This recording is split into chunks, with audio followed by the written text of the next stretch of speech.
Hi friends, welcome to Kundapur ಹೆಣ್ಮಕ್ಳ life style. ನಮ್ಮ ಇವತ್ತಿನ ವಿಡಿಯೋದಲ್ಲಿ ನಾವು ಸಾಲಿಗ್ರಾಮ ಮೇಳದವರಿಂದ ನಡೆದ ಕಾರ್ತಿ ವೀರಾರ್ಜುನ ಎಂಬ ಪೌರಾಣಿಕ ಪ್ರಸಂಗದ ಕೆಲವು ವಿಡಿಯೋ ತುಣುಕುಗಳನ್ನು ನಿಮಗೆ ತೋರಿಸಲಿದ್ದೇವೆ.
ಹೋರಾಟ ಬಲ ಎನ್ನುವುದು ಕಾನೂನಲ್ಲಿ ಮಾತ್ರ ಸೀಮಿತವಲ್ಲ.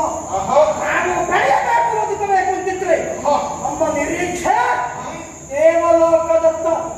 ಸೇರಿದ ದೇವಲೋಕವನ್ನ ನಮ್ಮ ಪರಾಣವನ್ನು ಗ್ರಹಿಸಿರುವಂತಹ ಕೆಲವು ದೇವತೆಗಳು ದಿಕ್ಕು ದೆಸೆಯಿಲ್ಲದೆ ಓಡುವುದಕ್ಕೆ ಪ್ರಾರಂಭಿಸಿದರು. ಇನ್ನು ಕೆಲವರು ಹೋರಾಟಕ್ಕೆಂದು ಬಂದರು. ಬಂದಿರುವಂತಹ ಯಮ ಸಂಘಟನರಾದ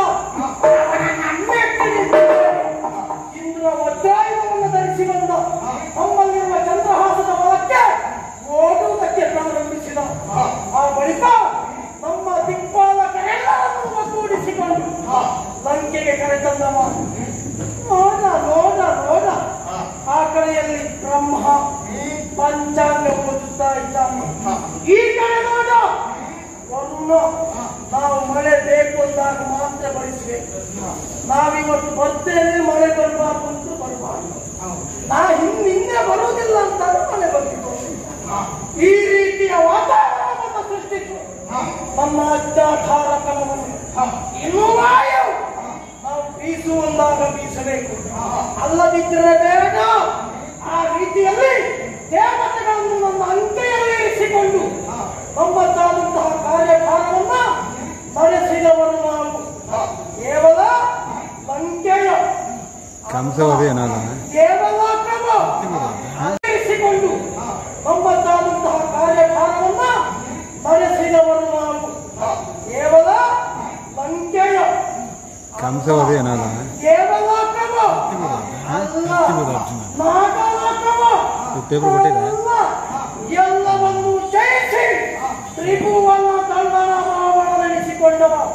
ಅಲ್ಲ, ರಾವಣ ಲೋಕ ರಾವಣನಾಗಿ ವಿಜೃಂಭಿಸಿದವ. ಆದರೆ ನಮ್ಮ ಕೊನೆಯ ನಿರೀಕ್ಷೆ, ಕೊನೆಯ ಕಾರ್ಯ ಯಾವುದು ಗೊತ್ತಾ?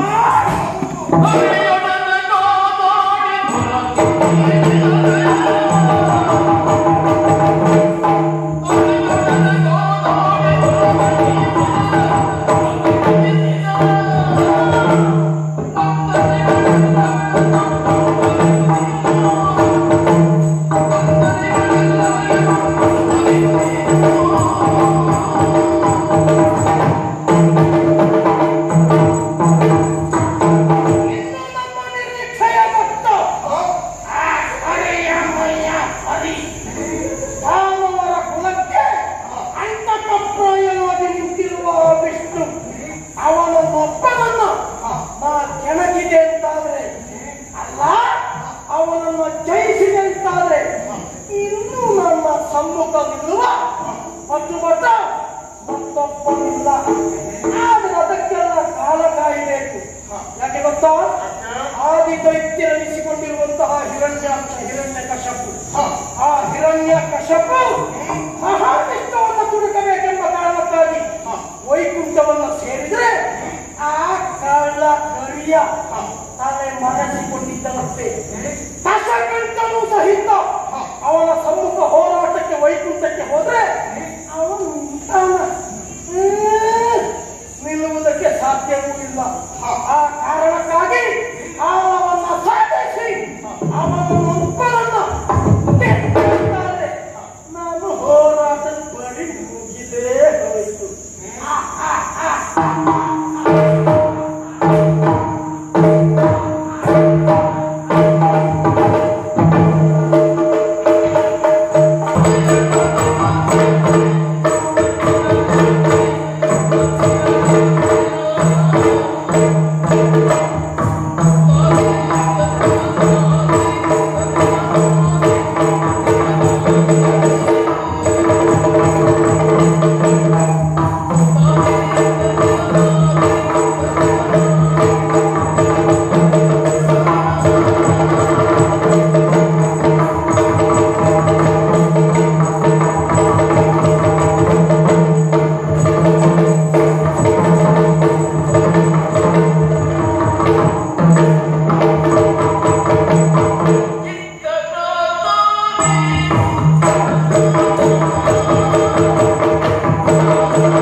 ಅಂಡಕಾಯಿಗಳು ಬರುವ ಹರಕೆಗಳಷ್ಟು ಮಾಡುವ ಪೂಜೆಗಳೆಷ್ಟು. ನೀರಿಲ್ಲದೆ ಹೆಸರು ಮಾತ್ರ ಉಳಿದಿರುವ ಹೊಳೆಯ ತಳಕ್ಕೆ ಹಿಡಿದು ಮುಳುಗಿ ಮೇಲೆ ಬಂದವರು ನಾವು ಕಾಣ್ತೇವೆ. ಎಲೆ ಇಲ್ಲದೆ ಒಣಗಿರುವಂತಹ ಗೋಳು ಮರಕ್ಕೆ ಸುತ್ತು ಬಂದು ಹೊಟ್ಟೆ ಮುಟ್ಟಿಕೊಂಡವರು ನಾವು ಕಾಣ್ತೇವೆ. ಯಾಕಂದ್ರೆ ಒಂದು ಸಂತಾನವನ್ನು ಪಡೆಯಬೇಕು ಎನ್ನುವ ಕಾರಣಕ್ಕಾಗಿ. ಹಾಗೆ ಬಹಳ ವರ್ಷಗಳಿಂದ ಬಯಸಿ ಬಯಸಿ ಬಯಸಿ ಪಡೆದಂತಹ ಸಂತಾನವೊಂದು ಕರವಿಹೀನಾಗಿ ಹುಟ್ಟಿದರೆ ಅಂತಾದರೆ ಆ ತಂದೆತಾಯಿಗಳಿಗೆ ಆಗುವಂತಹ ಆದ್ರೆ ಮೋಡವು ಕವಿದಾಗ ಉಳಿದ ಎಲ್ಲ ಪಕ್ಷಿಗಳು ತಮ್ಮ ಗೂಡನ್ನು ಸೇರುವುದಕ್ಕೆ ಮುಂದಾಗುತ್ತವೆ. ಆದ್ರೆ ಹದ್ದು ಹಾಗಲ್ಲ, ಮೋಡದಿಂದ ಮೇಲಕ್ಕೆ ಹಾರುವುದಕ್ಕೆ ಹೋಗುತ್ತದೆ. ಸಮಸ್ಯೆ ಎನ್ನುವುದು ಒಂದು ಕಲ್ಲು ಹರಳು ಇದ್ದ ಹಾಗೆ. ಆ ಕಲ್ಲು ಹರಳನ್ನು ಕಣ್ಣೆದುರಲ್ಲಿ ಇರಿಸಿಕೊಂಡೇ ಕಣ್ಣು ಕಾಣುವುದಿಲ್ಲ. ಅದನ್ನು ದೂರ ಎತ್ತಾಗ ಅಥವಾ ದೂರ ಇಟ್ಟಾಗ ಮಾತ್ರ ಲೋಕವನ್ನು ಕಾಣಲಿಕ್ಕೆ ಸಾಧ್ಯ ಆಗುತ್ತದೆ. ಹಾಗೆ ಸಮಸ್ಯೆ ಬಂತಲ್ಲ ಎನ್ನುವ ಹಾಗೆ ನನ್ನ ಅಮ್ಮ ಅತ್ತದವರಾದರೂ ಸಹ ಚಿಂತನೆಯನ್ನು ಮಂಥನವನ್ನು ನಡೆಸಿ ಕರವಿಹೀನಾಗಿ ಉಳಿದಂತ ಎಳೆಯ ಶಿಶುವಾದಂತನನ್ನು ಎತ್ತುಕೊಂಡು ಹೋಗಿ ಗುರುಗಳಾದಂತಹ ದತ್ತಾತ್ರೇಯರ ಪಾದ ಮೂಲದಲ್ಲಿ ಇರಿಸಿ ಬಹು ವರ್ಷಗಳ ಪರ್ಯಂತ ಅವರ ಸೇವೆಯನ್ನು ಮಾಡಿದರು. ಅವರ ಸೇವೆಗೆ ಸಂತುಷ್ಟರಾದಂತಹ ಗುರುಗಳಾದಂತಹ ದತ್ತಾತ್ರೇಯರು ನಿನಗೆ 1000 ಭಿಡವಾಗಲಿ, ಸರ್ವ ಜನಪರು ನಿನ್ನ ಕಂಚೆ ನಡೆಯಲಿ ಎನ್ನುವ ಹಾಗೆ ಆಶೀರ್ವದಿಸಿದರು. 2 ಕೈಗಳಲ್ಲಿ 1 ಕೈಗಳಾದರೂ ಇದ್ದಿದ್ರೆ ಸಾಕಿತ್ತಪ್ಪ ಅಂತ ಯೋಚಿಸುವವನಿಗೆ 1000 ಕರಗಳು ಒದಗಿ ಬಂದರೆ ಎಷ್ಟು ಸಂತೋಷ ಆಗುವುದಿಲ್ಲ ಹೇಳಿ.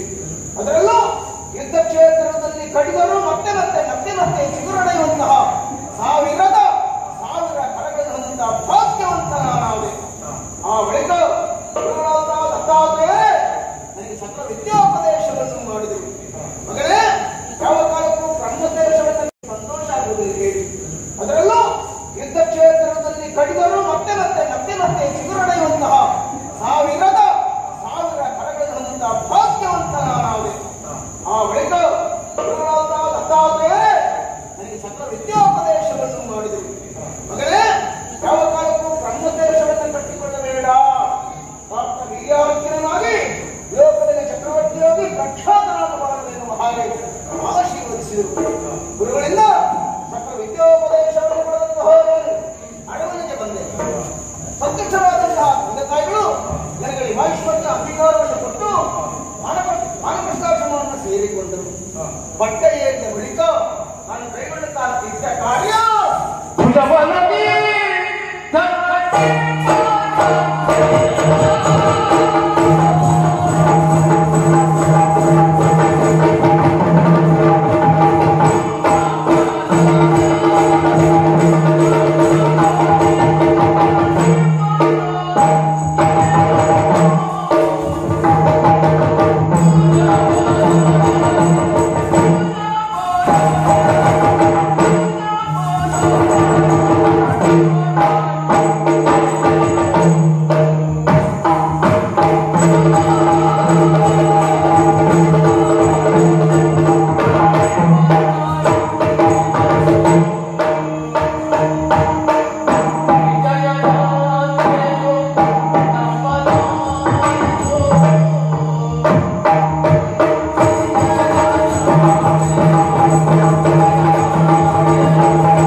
ಹರಿಬರುವಂತಹ ವಿಕಾರಕ್ಕೆ ನಮ್ಮ ಇವತ್ತಿನ ವಿಡಿಯೋ ನಿಮಗೆ ಇಷ್ಟ ಆದರೆ ಪ್ಲೀಸ್ ಲೈಕ್ ಕಮೆಂಟ್ ಶೇರ್ ಮಾಡಿ ಹಾಗೆಯೇ ಮರೆಯದೆ ನಮ್ಮ ಚಾನಲನ್ನು ಸಬ್ಸ್ಕ್ರೈಬ್ ಮಾಡಿ ಥ್ಯಾಂಕ್ ಯು ಫ್ರೆಂಡ್ಸ್.